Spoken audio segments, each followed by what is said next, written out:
Hi friends, welcome back to our channel. நாம இன்னைக்கு பார்க்க போற ரெசிபி ஆப்பிள் கேசரி. பாருங்க எவ்வளவு சாஃப்ட்டா இருக்கு பாருங்க. இப்படி இருக்கும். ஆப்பிள் போட்டு ஆப்பிளும் நல்லா சாஃப்ட்டா இருக்கு. நீங்களே இதை செய்து பாருங்க. இதுக்கு தேவையான பொருள் நம்ம எப்படி செய்யலாம்னு இப்போ பார்த்துருவோம். சரிங்க, தேவையான பொருளை பார்த்துருவோம். நான் ஒரு பெரிய ஆப்பிள் எடுத்து வச்சிருக்கேன். அதுக்கு 1/4 கப்பு ரவை எடுத்து வச்சிருக்கேன்.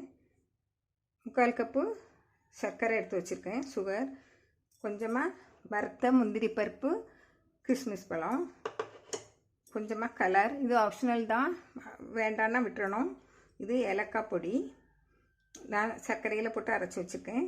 இது 1 டேபிள் ஸ்பூன் சன்ஃப்ளவர் ஆயில், இது 2 டேபிள் ஸ்பூன் நெய்.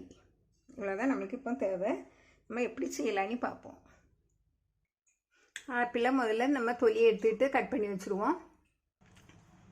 பாருங்க, ஆப்பிளை கட் பண்ணி எடுத்தாச்சு. இப்போ இது ஒரு சைடில் இருக்கட்டும். நம்ம அடுப்பில் இப்போ கடாயை வச்சு நம்ம ரவையை வறுக்கிறதுக்கு நம்ம நெய்விடுவோம். பாருங்கள், நம்ம 3/4 கப்பு ரவையும் போட்டு வறுப்போம்.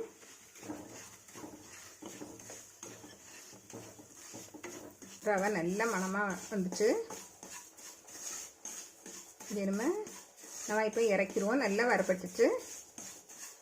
இப்போ இதை இறக்கி ஒரு தட்டில் மாற்றிட்டு நம்ம ஆப்பிளை கொஞ்சம் வதக்கி எடுப்போம். பாருங்கள், நம்ம நெய் காய்ச்சதும் இந்த ஆப்பிளை போட்டு இப்படி வதக்கி எடுப்போம். அப்படின்னா தான் நல்லா சாஃப்டாக இருக்கும். 1 டேபிள் ஸ்பூன் சர்க்கரையை அதில் போடுங்க. நல்லா மெல்ட் ஆகி அது அந்த சர்க்கரை அதிலேயே சேர்ந்து வரும். அப்படின்னா நம்ம கேசரி கூட இருந்து அது நல்ல டேஸ்ட்டாக இருக்கும். இதுக்கு ஒரு 3/4 கப்புக்கு நான் 2.5 கப்பு தண்ணி கொதிக்க வச்சு வச்சுருக்கேன். அதையும் இதில் விட்டுருவோம். பாருங்கள், 2.5 கப்பு, 3/4 கப்பு ரவைக்கு 2.5 கப்பு தண்ணி எடுத்து வச்சுருக்கேன்.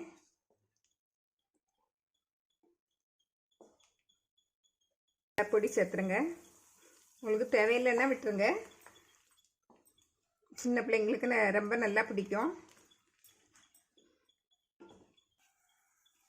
நம்ம இப்போ வறுத்து வச்ச ரவையை கொட்டிடுவோம். கைவிடாமல் கிளறுங்க. அடுப்பை மீடியமில் வச்சு கிளறிக்கிட்டே இருங்க. இப்போ நம்ம மூடி வச்சுருவோம்.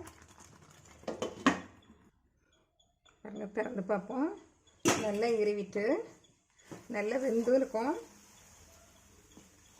பாருங்கள், நல்லா வெந்தாச்சு. நல்லா ஷைனிங்காக இருக்குது. இனிமேல் நம்ம சர்க்கரை போட்டு கிளறி இருக்கும். இப்போ நம்ம சர்க்கரையை போடுவோம். இங்கே 1 கப்பு வரை போடலாம். நல்லா இலகி வரும்.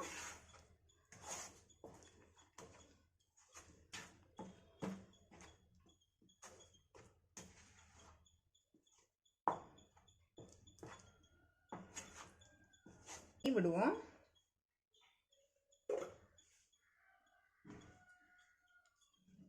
பாருங்க,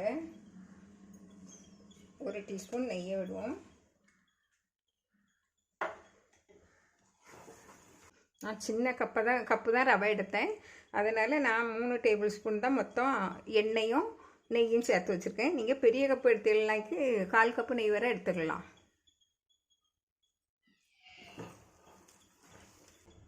நம்ம கொஞ்சம் என்ன ஏலக்காய் பொடி, பாருங்கள், ஏலக்காய் பொடி, சர்க்கரையில் நான் போட்டு அடித்து வச்சுருக்கேன் 4 ஏலக்காயை.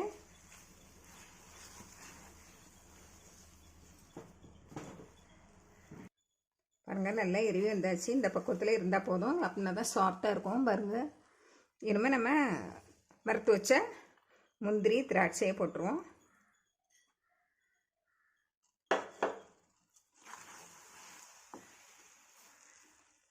பாருங்க,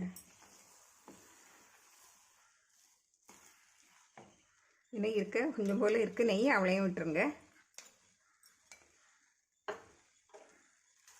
நம்ம இப்போ எடுப்போம். எப்படி இருக்குன்னு பாருங்கள். எவ்வளோ சாஃப்டாக உழுவுன்னு பாருங்கள். இவ்வளோ அழகாக இருக்குது. நம்ம இப்போ இறக்கி பிளேட்டில் எடுத்துருவோம். இவ்வளோ அழகாக இருக்குது.